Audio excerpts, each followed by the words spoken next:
And welcome to Talking Hawks, where we talk all things Hawthorn for the fans and for the people, because we are the people, we are the Hawks people. Tonight we got a big show with trade. It's trade week and it's almost wrapped up. We're going to talk about Frawley, Dogs pick 14, Treloar, the path to the next flag, and the Smokies. Matty, what a big week it's been for the Hawks, eh?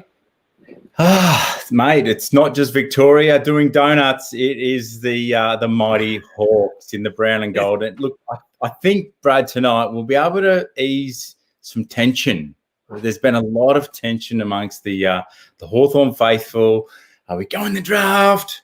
Where's the guns? What are we doing?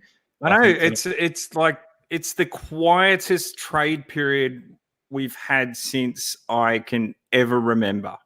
Ever. Righty, what are you doing? What are you doing? I trust you, Righty, but I just don't know what's going on, and I want to know. And I guess I may as well just sit tight and be a good Hawthorn boy and just enjoy the ride.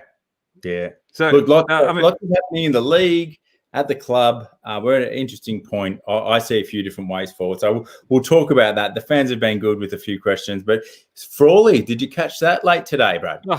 I don't know what to feel about that. I mean, I'm actually kind of happy for him, and I'm happy for St Kilda because I got a soft spot for the Saints, especially after Rats went there and Ruff's there and Brad Hill. You know, it's like, I want to see them do well. I mean, I think we can get back up there again. I really do. I think we can make things click if we've got a normal year with full-size proper size quarters.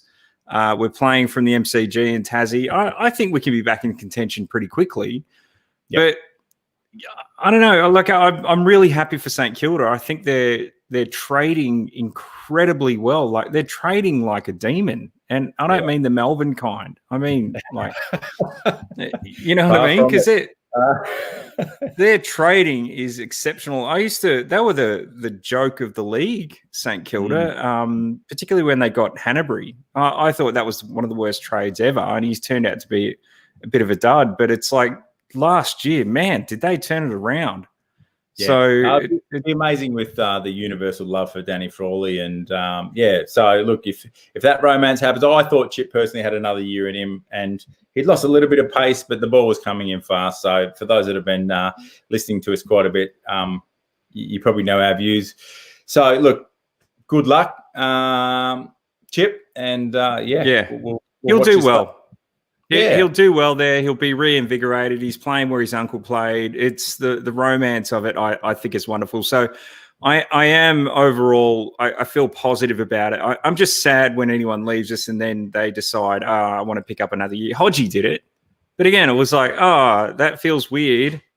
But then when he did it, it's like, no, I feel great for him. Look what's happened to Brisbane. So, well done, Chip. It's a great thing. And I think most Hawthorn supporters would wish him the best, and they think it's a good thing. So as long as they don't beat us this year, I don't care. They're chipping the spud. I know there's a few Hawk fans taking your dagger out, but it's okay. It's okay. So it's all right. The other one was, the doggies. I think, did you catch from a friend of the show, Marc McGowan, catching Righty on Hawks Talk Trade? Yeah. Righty touched on he thinks the Crows have got the inside running. On pick 14, right, for the Dogs. Pick 14 that the Doggies have got. Marc said, there's maybe 6 suitors, and this was a couple of days ago. So Adelaide's, well. I think that could be sidelined with Treloar. I mean, Treloar's probably worth a first-round draft pick, right? So I wouldn't be surprised because the Dogs are willing to let 14 go. I don't think they're married to it. And if they picked up Treloar with it, that would make sense if they gave him pick 14 for it. He is a good player. He's a very good player. And I think, in my opinion, he is worth a first-round draft pick. So, and I don't think that we could do a 3-way trade for that particular pick and give Collingwood those 3 picks. It wouldn't be worth it for them, in my opinion. So, yeah. Sorry. Yeah, I don't think anyone will get it. I think if anyone gets it, it's going to be Collingwood. That's my prediction. Yeah, well, I think I was open to Treloar in the last couple of days, sort of mulling it over. Just hamstrings, 5 years. predominantly, I don't think the Hawks would be. You weigh up risk reward with these things, and we all. In hindsight, look, I don't think we're going to get Treloar. I don't think we're going to pull a rabbit out of the hat. And I actually feel good about it. The more I look at it, the more I'm feeling like, no, let's go to the draft. Let's get the young blokes. If we trade up and get some more higher picks, great. But, I mean, these guys know what they're doing. They know who's coming down through the pipeline. And we could be really focusing on next year. So it might all be about next year's draft. So, or next year's trade period. So we could be keeping our powder dry. Yeah, I think we are. Well, look, and stick with us, Hawks fans, because there's options here. I believe that the club's doing the right thing for our future. And I know Gunston's been done to death, but let me throw this one in. And we didn't talk about this pre-show, Brad, but let's say Treloar goes from Collingwood to wherever, and Stephenson goes maybe to North, and Collingwood gets loaded up. They've eased their, they've done their salary dump, and they've got picks in. Let's say they come knocking back on the Hawks door, and not even the Hawks. Just step back. Well, the way I see it is the Hawks and Collingwood probably spoke a couple of weeks ago. We're really interested in Gunston, say the Pies, and Gunners is like, the management doesn't. It gets the Gunners. I'm good as a Hawk. The conversation doesn't go much further. But let's say Collingwood comes back knocking now, and they've got future first rounds, maybe one. And I think the Hawks will say, look, we want him. Out of respect to Gunston and the servant he's been of the club, I think this would come back to Gunston as a choice about what he would like to do. If the Hawks can secure a first round and a deal that satisfies the Hawks, it will hurt phenomenally, and it's a future future captain potentially, but we vote on it, so it's not guaranteed. The club can't even throw that at Gunners and say, come on, lead us. But, And here's the thing, Matt. I mean, it takes us back to the McFarlane days, the Crow days, and it's like, well, if we're going to do it, let's do it properly. I'm actually okay with it. Yes, it'll hurt if Gunston goes. But, man, if it gives us a couple of high picks or a high pick, I think we go for it. I love Gunners, but I think we'll find out by the end of the trade period whether we're looking to rebuild completely, go for young people, or we're just going to top up and just sort of do this makeshift sort of thing going forward.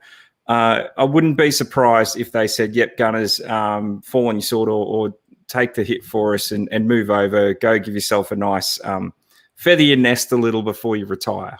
It wouldn't surprise me. And the way you've said that sounds cruel. Like, I don't think we'd push him out.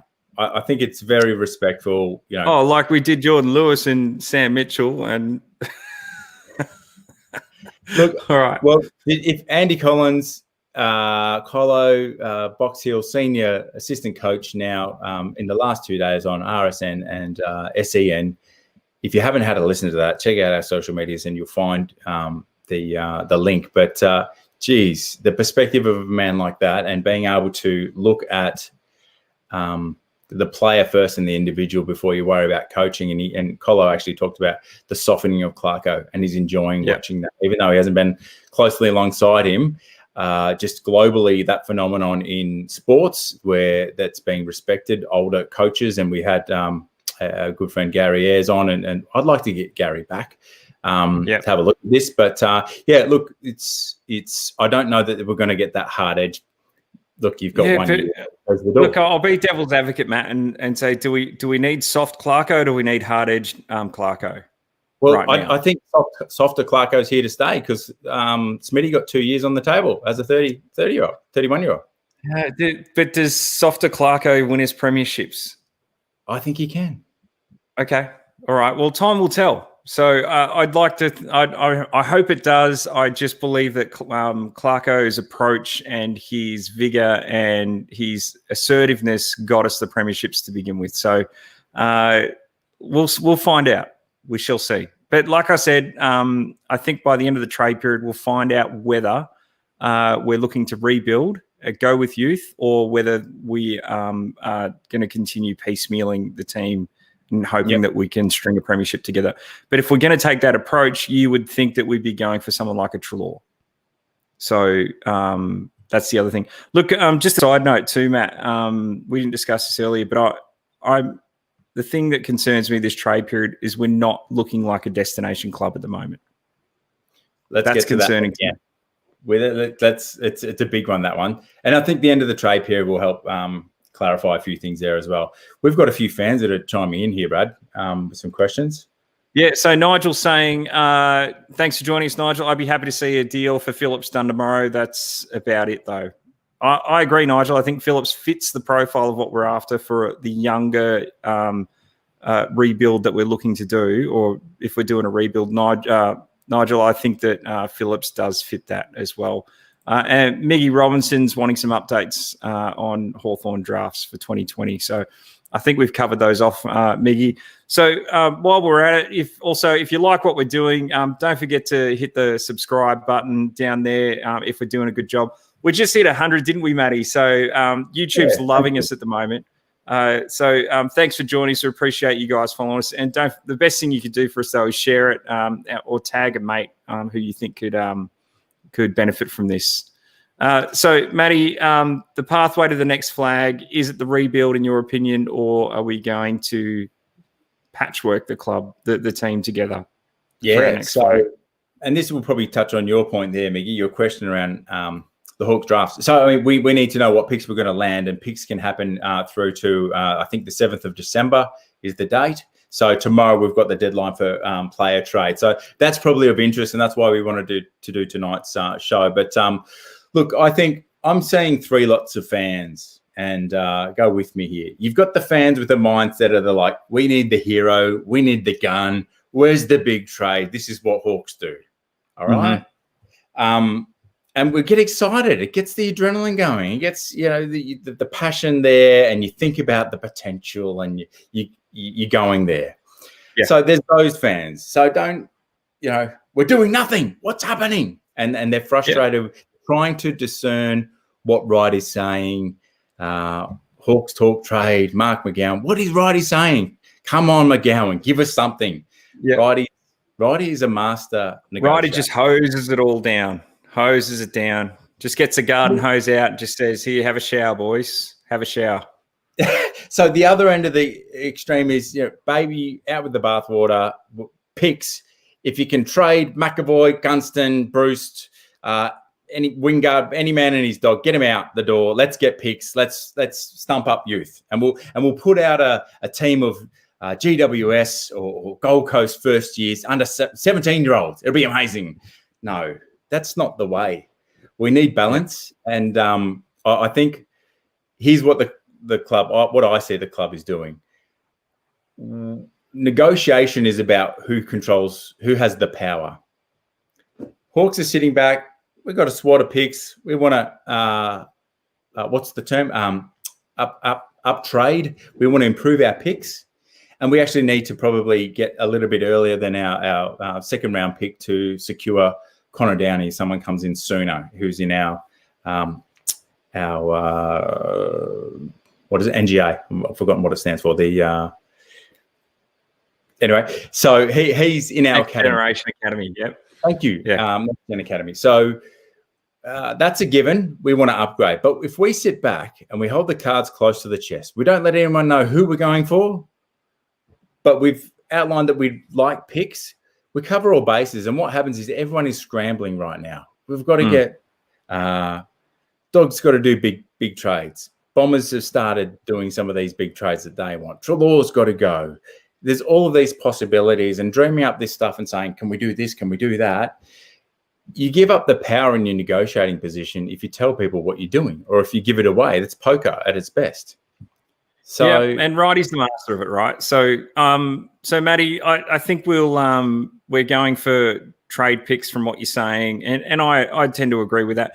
The other intriguing thing is we've got a lot of salary cap space left from my calculations. I mean, I've got this big brain calculator going on, and there's a lot of money sitting in our salary cap now at the moment. So do you think we're saving it for next season?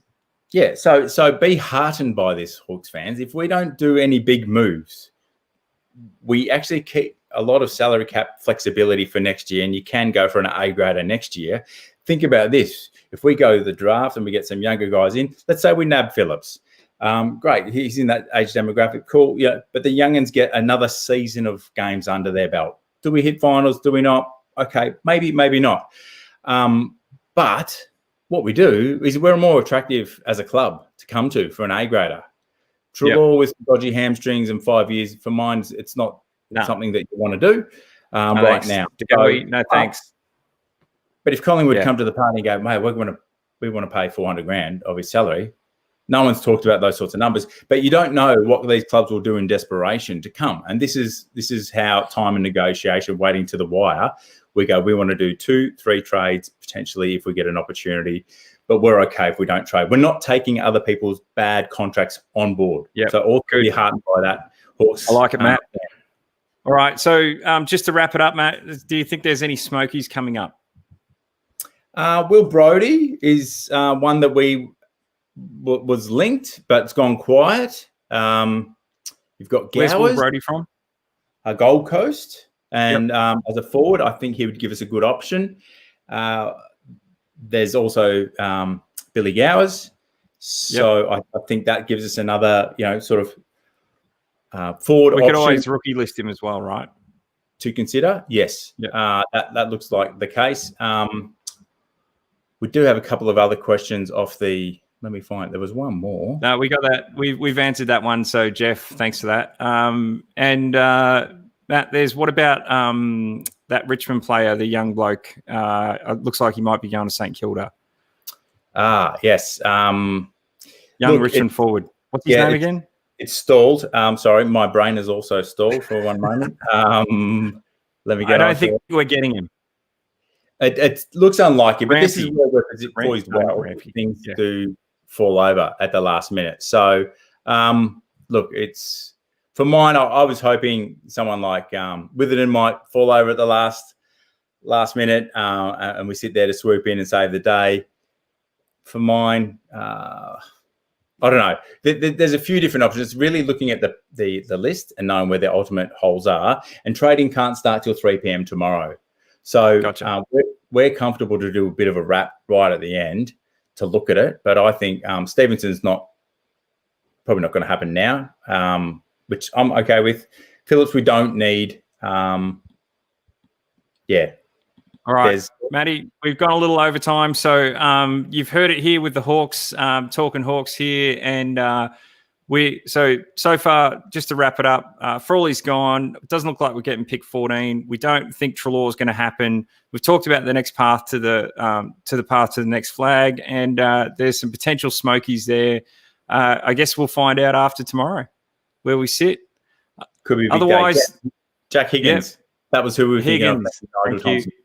That's the one I was going to say, Jack. Look, if you're not following us on Instagram or Facebook or YouTube, make sure you hit the like, subscribe button. Thanks for joining us tonight, and join the conversation. If you don't agree with anything we've said, let us know in the comments, and we'd love to hear from you. Thanks for joining us tonight.